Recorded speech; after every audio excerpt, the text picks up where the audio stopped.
Presently, 70% of our air pollution comes from our transportation. So our cars, our motorcycles, our buses all contribute to global warming. Pero, as we've shown in alternate way to commute to work or to commute to school mula sa carbon footprints, Jumbo has there, we have to take a bicycle. And let's see how Jumbo uses this. So boy, sakay, pajak. And ladies and gentlemen, once again, that is the cycle that will feet at work. To the front, to the back, allowing them to grab items. So pajak, di po yan. Para lang good boy, Jumbo. Now, to the kids out there, or maybe sa mga adults who still don't know how to ride a bicycle, nothing to worry about home because we also have a scooter. And let's see how Jumbo uses this. So boy, sakay, pajak, oh, they go, lost ka stable. In, para lang good boy, Jumbo na, ladies and gentlemen. Those are the alternate ways for us to commute to work or to commute to school to lessen our carbon footprints. And you may have noticed that Jumbo is happy this afternoon. Well, you can tell by checking out the crown or crest on his head, which will raise or lower depending on his mood. Now, folks, let's give Jumbo and K-Teamer the round of applause that they deserve. Binturong po, ladies and gentlemen. Now, we will see why they have bears in their names as well. Because much like bears, Uno is capable of standing up on his hind legs. So, Uno, halika na boy. There we go. Wait lang folks, medyo mabagal talaga na si Uno. Again, we are still working with wild animals, so we have to adjust their personalities and not them to us. And medyo patagal talaga to si Uno, folks. Pero nothing to worry about naman kaya kung dili mo perform si Uno karong hapon.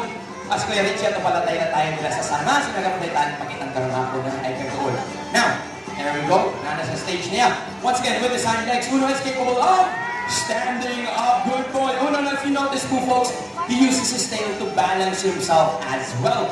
Now, that is what they do to get fruits from high on up or hanging from branches, folks. And now, trivia time po tayo para po na yung mga utana. Na tayo matubag, okay? So, animals that walk on four legs are called quadrupedal.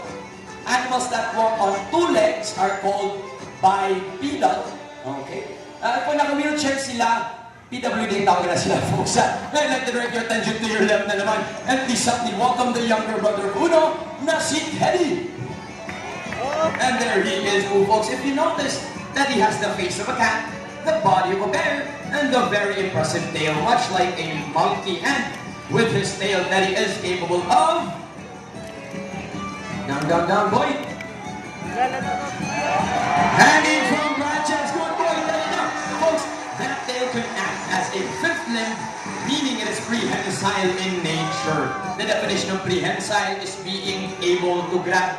So it is just as dexterous as our hands or kasing galing lang ng ating mga kamay.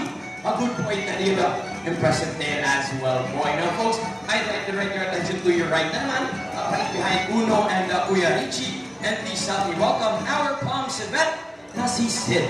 And there he is, folks. Now that is it, our palm civet. So, they are the ones that produce the most expensive coffees in the world, folks. In short, ilahang tae ang mahal kay nakapi na ginainom nato, no? Now, we will show you how we train our animals, but more specifically, via target practice, no? So, what we have there is a target, and we want Sid to follow said target, and Kuya Dexter will hit the clicker and give food to our animals. Now, let's see one more time. Please, there we go.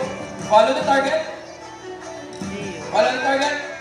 Good boy. Hit the clicker and give food to our animal. In short, folks, that is how we train our animals. Oh, through repetitive action. And syempre, here in Davao Proctor Park and Zoo, we don't encourage any negative reinforcements. No. So we never hurt our animals or punish them whenever they make a mistake. Syempre naman, we love our animals here at Davao Proctor Park and Zoo. Now, folks, that is me and our gentle giants and the mean So syempre, you can meet and greet our snakes. Nasa tumahonis na nanindong nagdulak trip to Jerusalem. Balik sa taglingkod, huwag pa naman ang presyo, malagyan sa 350 ng ticket ninyo. Ako'y kaloy sa estudyante. Okay, no. What's your name, sir? What's your name? My name is Steve. Steve from. Okay, sir, Steve from Malaybalay. Asa ka na kumay? Asa to? Alag. Malaybalay. Malalag, Malaybalay. Malaybalay, Malalag.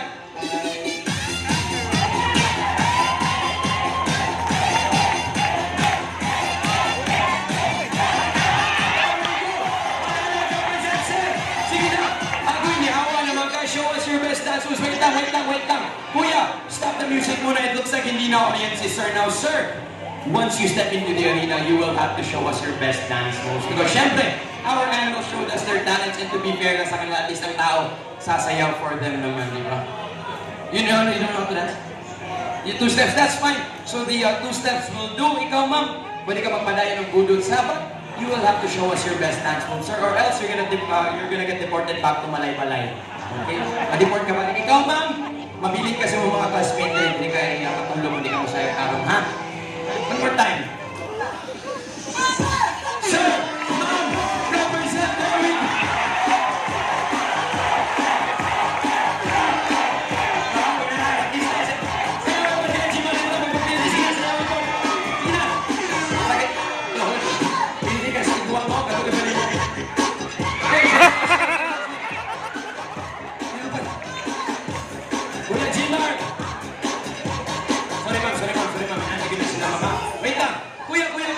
Stop the music na. So, sir, love the dance moves, ma'am. Galing niyo sumayaw. So, as a reward, okay, you get to meet me.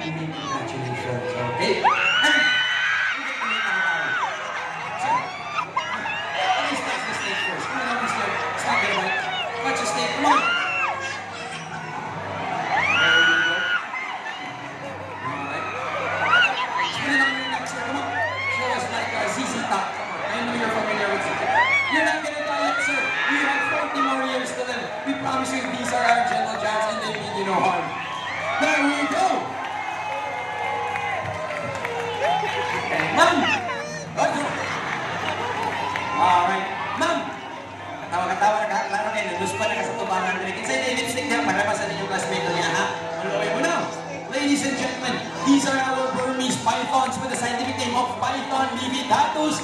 They are the 3rd largest species of snake in the world, and they are considered as non-venomous naman po. Meaning if they bite you, you will not die, but they are constrictors, meaning they will crush every single bone in your body and swallow you whole alive at first. So that just depends on your point of view. Now, family, did you already get lots of photos for sir? Okay, we're good now. So sir, you got